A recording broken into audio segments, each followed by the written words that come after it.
إن الحمد لله نحمده ونستعينه ونستغفره ونعوذ بالله من شرور أنفسنا ومن سيئات أعمالنا من يهده الله فلا مضل له ومن يضلله فلا هادي له وأشهد أن لا إله إلا الله وحده لا شريك له وأشهد أن محمدًا عبده ورسوله يا أيها الذين آمنوا اتقوا الله حق تقاته ولا تموتن إلا وأنتم مسلمون يا أيها الذين آمنوا اتقوا الله وقولوا قولا سديدا يصلح لكم أعمالكم ويغفر لكم ذنوبكم ومن يطع الله ورسوله فقد فاز فوزا عظيما يا أيها الناس اتقوا ربكم الذي خلقكم من نفس واحدة وخلق منها زوجها وبث منهما رجالا كثيرا ونساء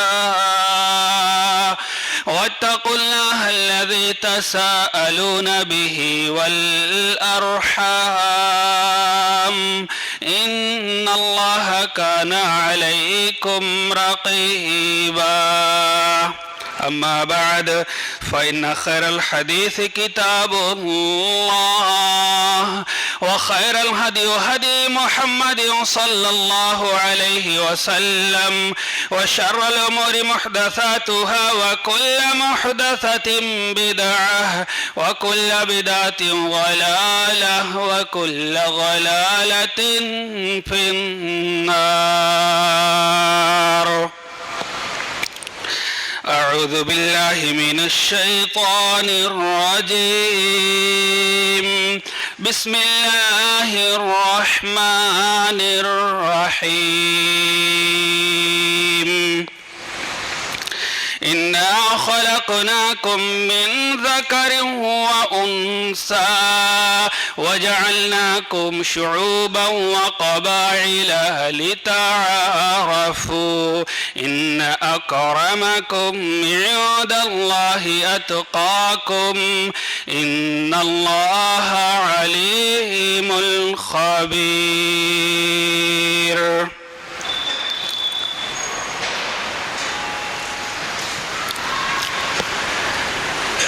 اللہ رب العزت کی بڑائی کبریائی حمد و ثنا تعریف و توصیف بادشاہی شہنشاہی تنہائی یکتائی ہر قسم کی وڈائی اسی اللہ رب العزت کے لیے لائق اور زیبا ہے جو تمام دنیا انسانیت کا اکیلے تنہا خالق ہے، مالک ہے، رازق ہے، حاکم ہے۔ درود و سلام ہو تمام انبیاء کرام پر، خصوصاً سیدنا سید الاولین والآخرین، امام الانبیاء والمرسلین، امام المجاہدین والمتقین، امام الحرمین والقبلتین، امامنا فی الدنیا، امامنا فی الآخرہ، امامنا فی الجنہ، کل کائنات کے سردار میرے اور آپ کے دلوں کے بہا جناب حضرت محمد الرسول اللہ صلی اللہ علیہ وسلم پر۔ اللہم صلی علی محمد وعلی آل محمد کما صلیت علی ابراہیم وعلی آل ابراہیم انکا حمید مجید۔ اللہم بارک علی محمد وعلی آل محمد کما بارکت علی ابراہیم وعلی آل ابراہیم انکا حمید مجید۔ رحمت و بخشش کی دعا آل رسول، اصحاب رسول، اہل بیت، تابعین تبع تابعین اور امت کے جو بزرگان دین ہیں اور بروقت قوم و ملت کے جو سردار ہیں۔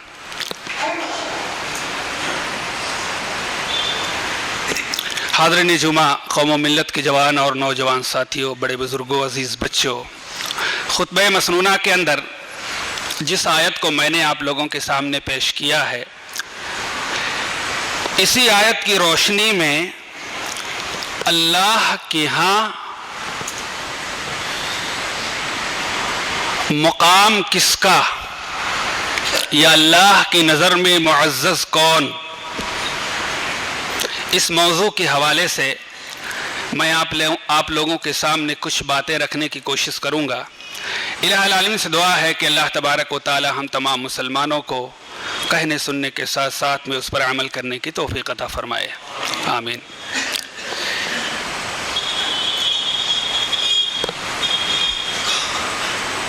انسان اس دنیا کے اندر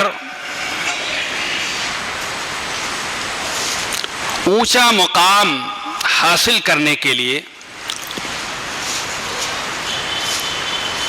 اپنی شان و شوکت بڑھانے کے لیے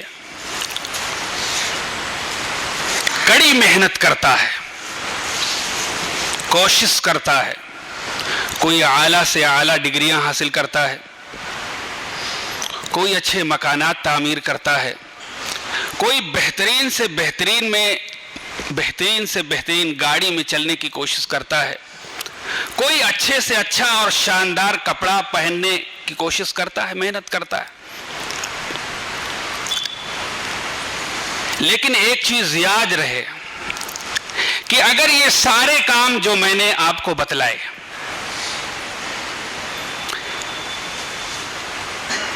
دین کے دائرے میں رہ کر کے کیا جائے، یاد رہے، یہ لفظ یاد رہے، دین کے دائرے میں رہ کر کے کیا جائے تو آپ کے لیے مباح ہے، جائز ہے، اچھا ہے۔ اس سے آپ کا مقام اور مرتبہ دنیا کے اندر بھی بڑھے گا اور آخرت کے اندر بھی بڑھے گا، اس میں کسی شک کی گنجائش نہیں۔ اگر دین کے دائرے میں رہ کر کے کیا جائے، اس کو حاصل کیا جائے۔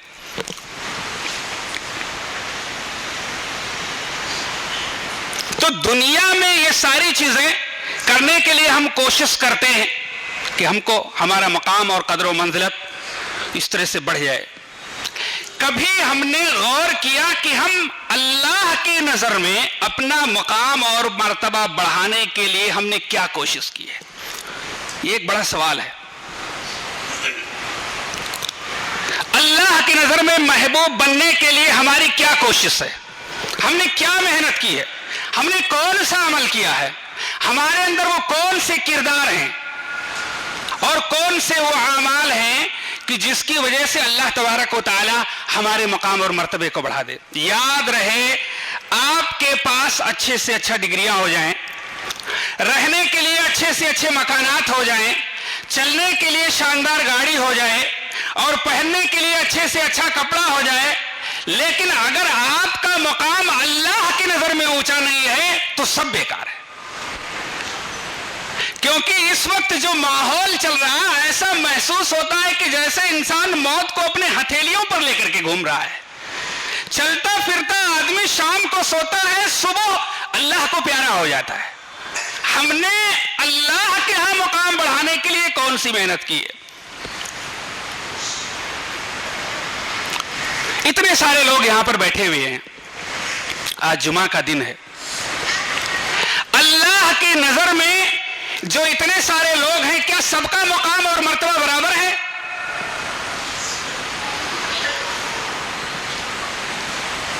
سب ایک ہی مقام پر ہوں گے؟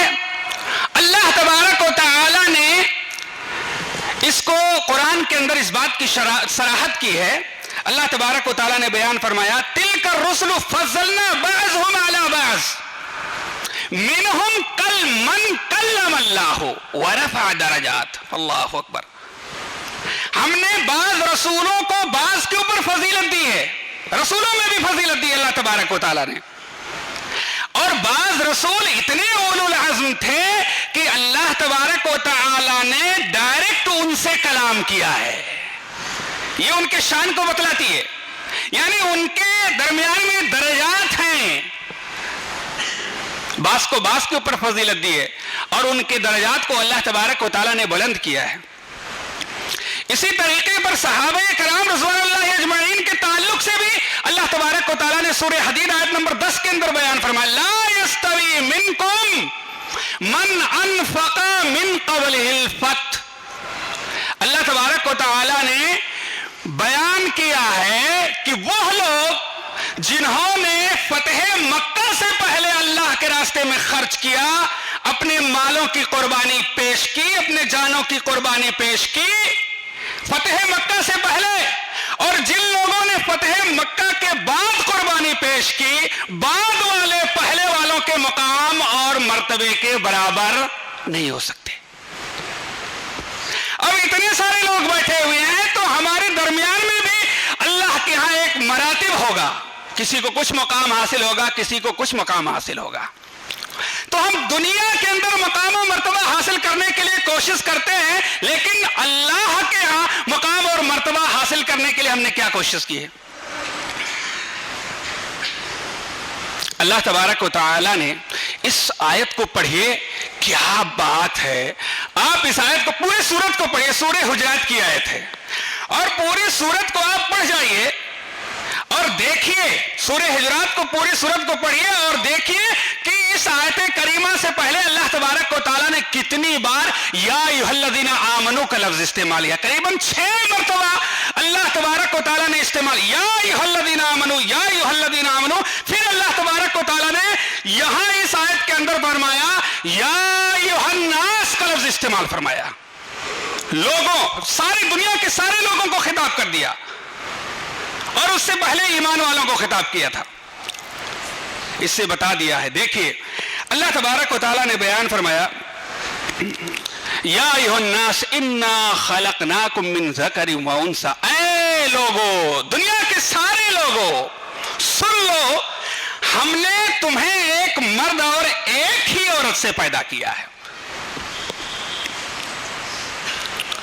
وَجَعَلْنَاكُمْ شُعُوبًا وَقَبَائِلَ لِتَعَارَفُوا، پھر ہم نے تمہاری جو ہے ذاتیں بنائی، تم کو قبیلوں میں تقسیم کر دیا، اس کا صرف ایک مقصد بیان کیا ہے، ایک ہی مقصد بیان کیا ہے، تاکہ تم ایک دوسرے کو پہچان سکو، تمہارا تعارف ہو سکے، ایک دوسرے کو جان سکو۔ یہ مطلب نہیں ہے کہ آدمی فلاں قبیلے میں پیدا ہو گیا تو اب قبیلے کی وجہ سے اپنے اوپر جو ہے فخر و غرور کرے، فلاں خاندان میں پیدا ہو گیا تو فخر و غرور کرے۔ ارے بھائی، یہ اللہ کی تقسیم ہے، اللہ نے جس کو جس قبیلے کے اندر چاہا پیدا کر دیا۔ اب اگر وہ اپنے آپ کے اوپر کی کھان ہے، فلاں اس پر فخر و غرور کرے تو یہ اللہ کی تقسیم کا جو ہے انکار کر رہا ہے۔ میرا یہ موضوع نہیں ہے، بہرحال یہ اللہ کی تقسیم ہے۔ ہم نے تمہیں قبیلوں اور ذاتوں میں جو تقسیم کیا ہے تاکہ تم پہچان کر سکو ایک دوسرے کی، تاکہ تم جانوروں جیسی زندگی نہ گزارو۔ جیسے مثال کے طور پر ایک مثال میں دیتا ہوں، جیسے محمد ایک نام ہے، اب اتنے سارے لوگ یہاں پر بیٹھے ہوئے ہیں تو بہت سارے لوگوں کے نام محمد ہوں گے۔ جیسے اب محمد، ہمارے ایک بھائی مڑکا میں ہیں تو اب محمد نام لیتے ہیں تو پتہ چلتا ہے کہ وہ مڑکے کو بول رہے ہو تو ہاں بھائی مڑکا۔ ایک ویرا ہے، ایک موکھا ہے، ایک ترایا ہے۔ تو اللہ تبارک و تعالیٰ نے یہ جو ذاتیں اور قومیں بانٹ دی ہیں، قبائل میں تقسیم کر دیا تاکہ تم آسانی سے پہچان سکو، اس پر فخر کرنے کی ضرورت نہیں ہے، یہ جاہلیت کے کام ہے۔ آگے اللہ تبارک و تعالیٰ نے بیان فرمایا ان اکرمکم عند اللہ اتقاکم، اللہ کے نزدیک مقام اور مرتبے کے لحاظ سے، جو میرا موضوع ہے، اللہ کے نزدیک مقام اور مرتبے کے لحاظ سے سب سے اونچے مقام پر وہی فائز ہوگا جس کے اندر جتنا زیادہ تقویٰ ہوگا، اللہ کا خوف ہوگا، اللہ اور اس کے رسول کے بتائے ہوئے طور طریقے کا پابند ہوگا۔ یہ ذات پات، قبیلے، کٹمب، حسب، نسب، یہ اللہ کی نظر میں محبوب نہیں کر سکتے، یہ اللہ کی تقسیم ہے۔ اگر اللہ کی نظر میں کسی کو محبوب بننا ہے تو اس کو اپنے اندر تقویٰ پیدا کرنا پڑے گا۔ ان اللہ علیم خبیر، بے شک اللہ تبارک و تعالیٰ جاننے والا ہے، خبر رکھنے والا ہے۔ ہر ایک انسان کے بارے میں اللہ تبارک و تعالیٰ خبر رکھنے والا ہے کہ بھائی تمہارے اندر کتنا تقویٰ ہے، تم کتنا اللہ والے ہو، تمہارے اندر کتنی نیکی اور کتنی بھلائی۔ دنیا والوں کی نظروں سے بچ سکتے ہو، اپنے قوم خاندان کی نظروں سے بچ سکتے ہو تو بھلا اس اللہ سے کیسے بچ سکتے ہو تم؟ جس نے تم کو بنایا پیدا کیا ہے وہ تمہارے سینوں کے راز کو بھی جانتا ہے، جو تمہارے سینوں کے اندر دفن ہے۔ یہ تو ترجمہ ہو گیا۔ دیکھیے، کبھی کبھار ایسا ہوتا ہے کہ ایک مسلمان اپنے دوسرے مسلمان کو اس کی غربت کی وجہ سے، اس کی بیماری کی وجہ سے، اس کے اوپر آنے والے مصیبتوں کی وجہ سے اس کو حقیر فقیر ذلیل سمجھتا ہے۔ ہاں ایسا ہوتا ہے، دیکھنے میں آتا ہے، اور خود معائنہ کیجیے، اپنے آپ کے اوپر اس کو لاگو کر کے دیکھیے۔ لیکن حقیقت میں وہ آپ کی نظر میں ایسا ہو سکتا ہے، لیکن اللہ کی نظر میں وہ بہت محبوب ہوتا ہے۔ اللہ کے ہاں اس کا ایک مقام اور مرتبہ ہوتا ہے۔ اللہ کے ہاں مقام حاصل کیجئے بھائی۔ دنیا تو اچھے لوگوں کو بھی کٹ گئی ہے، اور وہ لوگ جو فٹ پاتھ پر سو کر کے زندگی گزارتے ہیں ان کی بھی کٹ جاتی ہے، ان کی بھی کٹ جاتی ہے۔ اللہ کے ہاں مقام بنائیے۔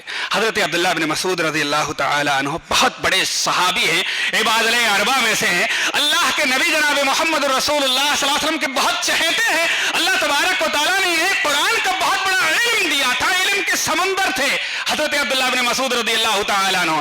مسند احمد کے اندر یہ روایت ہے، سلسلہ کے اندر بھی یہ روایت صحیح ہے۔ علامہ البانی رحمۃ اللہ نے اس روایت کو صحیح کہا ہے، بہت مشہور روایت ہے۔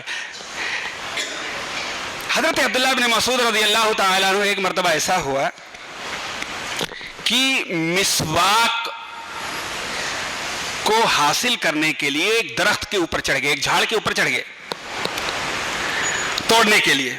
اس جھاڑ سے اس ٹہنی کو مسواک کرنے کے لیے چڑھ گئے، اور جب درخت کے اوپر جھاڑ کے اوپر چڑھ گئے تو جس شاخ کے اوپر آپ کھڑے تھے، بڑے پتلے دبلے صحابی تھے، یہ بڑے پتلے دبلے صحابی تھے، اور قد کے بھی چھوٹے تھے، پست قد تھے۔ چڑھ گئے تو جس شاخ ڈالی پر آپ کھڑے تھے تھوڑی سی ہوائیں چلی تو ان کی پڈلیاں کھل گئیں، اور نرم و نازک باریک پڈلیاں۔ صحابہ کرام نیچے کھڑے تھے، اور جب ان کی جو ہے تہبند ان کی پڈلیوں سے ہٹ گیا اور جو ہے جو پڈلیاں نظر آنے لگی تو صحابہ کرام رضوان اللہ اجمعین ان پڈلیوں کو دیکھ کر کے، ان نرم و نازک پڈلیوں کو دیکھ کر کے، باریک پڈلیوں کو، ضعیف اور کمزور پڈلیوں کو دیکھ کر کے ان کو ہنسی آ گئی۔ اللہ کے نبی جناب محمد رسول اللہ صلی اللہ علیہ وسلم نے صحابہ کرام کو مخاطب کر کے کہا، مما تضحکون، ارے بھائی تم لوگ کیوں ہنس رہے ہو؟ تو اللہ کے نبی جناب محمد رسول اللہ صلی اللہ علیہ وسلم سے صحابہ کرام نے کہا کہ اللہ کے نبی عبداللہ بن مسعود رضی اللہ تعالی عنہ کو دیکھو، ان کی پڈلیاں کتنی نرم و نازک ہیں، ان کی پڈلیوں کو دیکھ کر کے ہنسی آ گئی۔ اس وقت اللہ کے نبی جناب محمد رسول اللہ صلی اللہ علیہ وسلم نے حضرت عبداللہ بن مسعود رضی اللہ تعالی عنہ کی شان کو بیان کیا، ان کے مقام اور مرتبے کو بیان کیا۔ آب زر سے لکھنے کے لائق ہے، صحابہ کرام کے شان کو بیان کیا۔ اللہ کے نبی نے کہا والذی نفسی بیدہ، اللہ کے نبی نے قسم کھا کر کے کہا، اس ذات کی قسم جس کے ہاتھ میں محمد الرسول اللہ صلی اللہ علیہ وسلم کی جان ہے، لہما اثقل فی المیزان من احد، اللہ کے نبی نے کہا قسم کھا کر کے یہ دونوں پڈلیاں جو نظر آ رہی ہیں تم باریک اور کمزور کہتے ہو، کل قیامت کے دن جب اللہ میزان لگائے گا عمل کو تولنے کے لیے، ان دونوں پڈلیوں کو ایک پلڑے میں رکھ دے گا اللہ تبارک و تعالی، تو یہ احد پہاڑ سے بھی وزنی ہو جائے گا خیر و برکت میں۔ احد پہاڑ، کیا سمجھتے ہو ان کو ہنسی آ رہی ہے تم کو؟ نحیف اور کمزور پڈلیوں کو دیکھ کر تمہیں ہنسی آ رہی، ان کے مقام اور مرتبے کو سمجھو، اللہ کے ہاں اپنے مقام اور مرتبے کو بڑھاؤ۔ بخاری شریف کے اندر ایک روایت ہے، اور مسلم شریف کے اندر بھی یہ روایت موجود ہے، اللہ کے نبی جناب محمد رسول اللہ صلی اللہ علیہ وسلم کے سامنے سے ایک آدمی گزرا۔ اللہ کے نبی جناب محمد رسول اللہ صلی اللہ علیہ وسلم کے پاس میں ایک صحابی تھے۔ اللہ کے نبی نے اس صحابی سے اس شخص کے بارے میں سوال کیا کہ بھائی تمہارا کیا خیال ہے، یہ گزرنے والے کے بارے میں تم کیا کہتے ہو؟ تو صحابی رسول نے کہا کہ اللہ کے نبی یہ تو بڑا معزز انسان ہے، بڑا قدر و منزلت اس کی ایک الگ سے شان ہے، لوگ اس کو جانتے ہیں، اور اگر کسی گھر پر نکاح کے لیے پیغام دے تو فوراً قبول کر لیں گے، تو بڑا معزز انسان ہے۔ اور اگر کسی کے معاملہ میں جا کر کے سفارش کر دے تو لوگ مان جائیں گے، اس کی سفارش کو قبول کر لیں گے۔ اللہ کے نبی خاموش ہو گئے۔ تھوڑی دیر کے بعد ایک اور آدمی گزرا، اللہ کے نبی نے پھر وہی سوال کیا، بھائی تم اس کے بارے میں کہ تمہارا کیا خیال ہے، کیا کہتے ہو؟ تو صحابی رسول نے کہا کہ یہ تو عام آدمی ہے اللہ کے نبی، یہ عام آدمی ہے، اور اگر یہ کسی کے گھر پر نکاح کا پیغام دے تو عام اور معمولی آدمی سمجھ کر کے اس کے پیغام کو رد کر دیں گے، اور اگر کسی کے معاملہ میں یہ سفارش کرنے لگ جائے نا تو سائڈ کر دیں گے، ہے بھائی سائڈ میں رہو۔ ایسے ہم لوگ بھی کرتے ہیں نا، کوئی آیا ایسا آدمی چلا ہے بڑے آدمی کے سامنے تو اس کو سائڈ میں کر دیتے ہیں، لیکن یہ نہیں جانتے کہ اس آدمی کا مقام اور مرتبہ اللہ کی نظر میں کتنا ہے۔ ہم بھی کرتے ہیں۔ اللہ کے نبی جناب محمد رسول اللہ صلی اللہ علیہ وسلم نے اس عام انسان کی فضیلت کو بیان کرتے ہوئے کہا کہ جو پہلا آدمی گیا ہے نا، جو نکاح کا پیغام دے قبول کر لی جائے گی، سفارش کرے سفارش قبول کر لی جائے گی، بڑا معزز انسان ہے، اس جیسے زمین بھر کے چلے آئے، پوری زمین پر اس جیسے آدمی چلے آئے، پھر بھی اس آدمی کے شان و شوکت کو نہیں پہنچ سکتے، یہ اللہ کی نظر میں بڑا معزز ہے۔ زمین بھر کے اس جیسے آدمی چلے آئے۔ اللہ کی نظر میں معزز بنو میرے بھائی اور دوستو، اللہ کی نظر میں اپنے مقام کو بڑھاؤ۔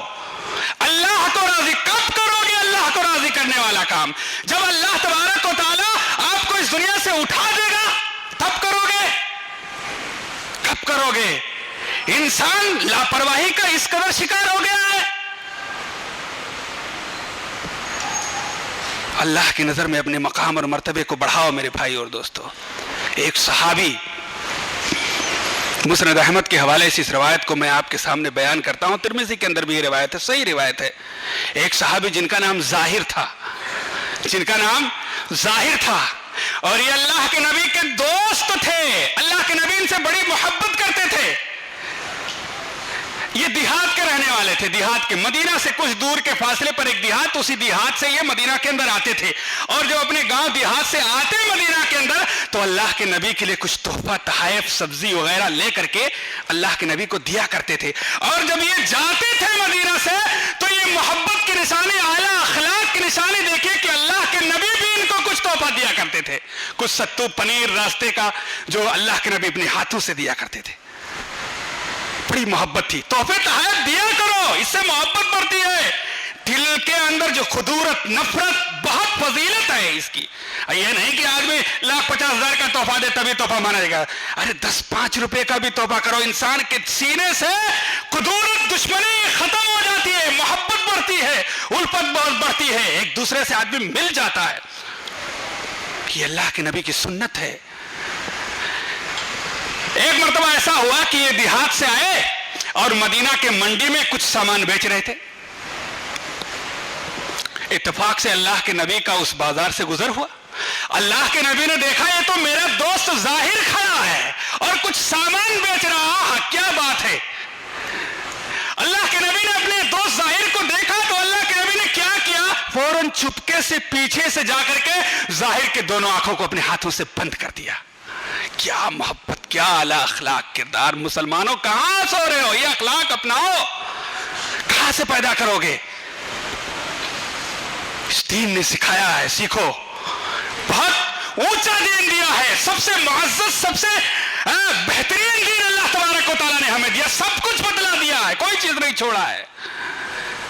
اللہ کے نبی نے ان کے دونوں آنکھوں کو بند کر دیا اور کہا من یشتری العبد، کون ہے جو اس غلام کو خریدے گا؟ جب آواز نکالی اللہ کے نبی تو پہچان گئے ظاہر کی یہ تو اللہ کے نبی ہے، میرے پیچھے سے میرے آنکھوں کو بند کر لیا ہے۔ اب خوشی کا کوئی ٹھکانہ نہیں رہا، تھوڑی دور تھے تو اپنے پیٹھ کو اللہ کے نبی کے سینے سے چمٹا دیا، لگا دیا، جان بوجھ کر کے اپنے پیٹھ کو اس قدر ان کے اللہ کے نبی کے سینے کی طرف لے گئے کہ سینے سے پیٹھ لگ گیا۔ اور اللہ کے نبی سے کہنے لگے اللہ کے نبی اس طرح سے اعلان کرو گے بازار میں تو ویسے بھی کوئی شکل و صورت اچھی نہیں ہے, کوئی مالدار آدمی نہیں ہو, میں غریب فقیر انسان ہوں, لوگ سستے میں لے جائیں گے, کوئی قیمت نہیں لگائیں گے ہماری, لے کے چلے جائیں گے, سستے میں لے کے چلے جائیں گے. اس وقت اللہ کے نبی نے کیا کہا تھا ظاہر کے بارے میں, آپ زر سے لکھنے کے لائق, وَلَٰكِنْ عِنْدَ اللَّهِ غَالٍ, ظاہر سن لو, تم لوگوں کی نظروں میں تمہاری کوئی قدر و قیمت نہیں ہو سکتی, لیکن اللہ کی نظر میں تم بہت مہنگے ہو, اللہ کے ہاں تمہارا بہت مقام اور مرتبہ ہے. اللہ کے ہاں مقام اور مرتبہ حاصل کرو میرے بھائی اور دوستو, دنیا سب کی کٹ گئی ہے, کٹ جائے گی, اللہ کے ہاں مقام اور مرتبہ حاصل کرو.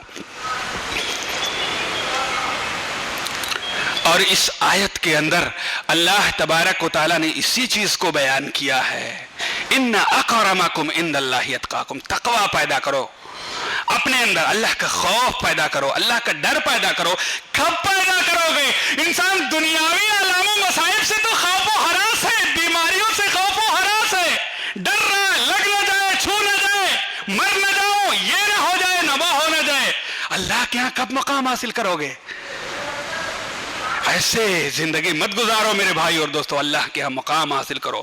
اور یاد رکھو جو انسان اللہ کے ہاں مقام اور مرتبہ حاصل کر لیتا ہے, اللہ اس کا نام لیتا ہے, اس کا نام لیتا ہے, نام لیتا ہے, اور اس کا ذکر خیر اللہ کے پاس جو فرشتے ہیں ان کے درمیان میں کرتا ہے. آپ قرآن و سنت کو پڑھیے, حدیث کا مطالعہ کیجیے, بہت مشہور روایت, بس وہ روایت سنا کر کے میں اپنی بات کو ختم کرتا ہوں. حضرت انس بن مالک رضی اللہ تعالیٰ عنہ حدیث کے راوی ہیں, بخاری شریف اور مسلم شریف کی روایت ہے.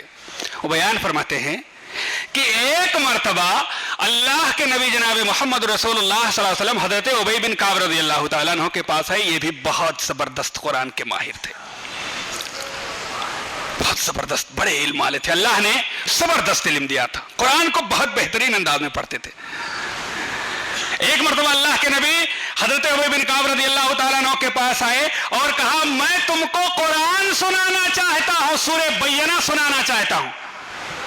حضرت ابی بن کعب رضی اللہ تعالیٰ عنہ نیچے سے اوپر تک ہل گئے کہ بھائی قرآن تو اللہ کے نبی کے اوپر اتر رہا ہے, وہ نبی جس کے اوپر قرآن کو اللہ نے اتارا ہے وہ نبی آ کر کے مجھ سے کہہ رہا کہ میں تمہیں قرآن سنانا چاہتا ہوں. ایک عجیب و غریب بات تھی, ایک عجیب و غریب بات تھی اپنے آپ میں. حضرت ابی بن کعب رضی اللہ تعالیٰ عنہ نے کہا حالانکہ اللہ کے نبی, اللہ نے تو قرآن آپ کے اوپر اتارا, آپ بہت اچھے انداز میں قرآن پڑھتے ہیں. تو اللہ کے نبی نے کہا اللہ تبارک و تعالیٰ نے تمہارا نام لے کر کے مجھے حکم دیا ہے. اللہ تبارک و تعالیٰ نے ابی تمہارا نام لے کر کے مجھے حکم دیا ہے کہ جا کر کے ابی بن کعب رضی اللہ تعالیٰ عنہ کو قرآن سناؤ. حدیث کے الفاظ ہیں, وہ پوچھتے ہیں اسمانی ربی, کیا میرے رب نے میرا نام لیا ہے؟ اللہ کے نبی نے کہا ہاں ہاں تمہارا نام لیا ہے. جب یہ بات سنی تو وہ مارے خوشی میں ان کی آنکھوں سے ان کے آنسو جاری ہو گئے, آپ دیدہ ہو گئے. جب اللہ کے ہاں مقام اور مرتبہ بڑھتا ہے تو اللہ اس کا نام بھی لیتا ہے, فرشتوں کے درمیان میں اس کا تذکرہ کرتا ہے اور لوگوں کو بتلا دیتا ہے. اللہ کے ہاں مقام حاصل کرو انشاءاللہ. اگر زندگی رہی تو اگلے خطبہ کے اندر بتلایا جائے گا کہ وہ کون سے اعمال ہیں جس کو کرنے سے انسان اللہ کے ہاں اپنا مقام بڑھا سکتا ہے, اعلیٰ مقام پا سکتا ہے. آج کے خطبہ جمعہ کے اندر جو بھی قرآن و سنت کی روشنی میں باتیں ہوئی ہیں, الہ العالمین سے دعا کرتے ہیں کہ ہم تمام مسلمانوں کو کہنے سننے کے ساتھ ساتھ اور اس پر عمل کرنے کی توفیق عطا فرما دے. الہ العالمین ہم تمام مسلمانوں کو ایک کر دے. الہ العالمین ہم کو پکا سچا نمازی بنا دے. الہ العالمین ہمارے اندر بہت ساری بیماریاں اور وبائیں پھیل گئی ہیں, اللہ تبارک و تعالیٰ تو اس کو اپنی طاقت اور قوت سے ختم کر دے. الہ العالمین ہم میں سے جو بیمار حال ہیں, پریشان حال ہیں, اللہ تبارک و تعالیٰ ان کی بیماری اور ان کی پریشانی کو دور کر دے. الہ العالمین ہم میں سے جو قرضدار ہیں, اللہ تبارک و تعالیٰ ان کی قرض کی ادائیگی کوئی سبیل پیدا کر دے. الہ العالمین اس وقت پوری دنیا کے اندر مندی ہے, کاروبار ٹھپ نظر آتے ہیں, اللہ تبارک و تعالیٰ تو اپنی طاقت اور قوت سے جائز کاروبار لوگوں کو دے دے. اللہ تبارک و تعالیٰ تو جائز جائز اور حق حلال کا کاروبار دے دے الہ العالمین، تو جائز اور حق حلال کا کاروبار دے دے الہ العالمین۔ ہم میں سے جو دنیا سے وفات پا گئے ہیں تو ان کی قبروں کو نور سے بھر دے، ان کے گناہوں کو معاف فرما دے اور انہیں جنت الفردوس میں جگہ دے، آمین۔ وآخر دعوانا الحمدللہ رب العالمین۔ بارک اللہ لنا ولکم فی القرآن العظیم ونفعنی وإیاکم بالآیات والذکر الحکیم، انہ تعالی جواد کریم ملک بر رؤوف الرحیم۔ ربنا آتنا فی الدنیا حسنة وفی الآخرة حسنة وقنا عذاب النار۔ الحمد لله نحمده ونستعينه ونستغفره ونعوذ بالله من شرور أنفسنا ومن سيئات أعمالنا، من يهده الله فلا مضل له ومن يضلله فلا هادي له، وأشهد أن لا إله إلا الله وحده لا شريك له، وأشهد أن محمدا عبده ورسوله، أما بعد فإن خير الحديث كتاب الله، وخير الهدي هدي محمد صلى الله عليه وسلم، وشر الأمور محدثاتها، وكل محدثة بدعة، وكل بدعة ضلالة، وكل ضلالة في النار۔ اعوذ باللہ من الشیطان الرجیم، بسم اللہ الرحمن الرحیم۔ ان اللہ وملائکتہ یصلون علی النبی یا ایھا الذین آمنوا صلوا علیہ وسلموا تسلیما۔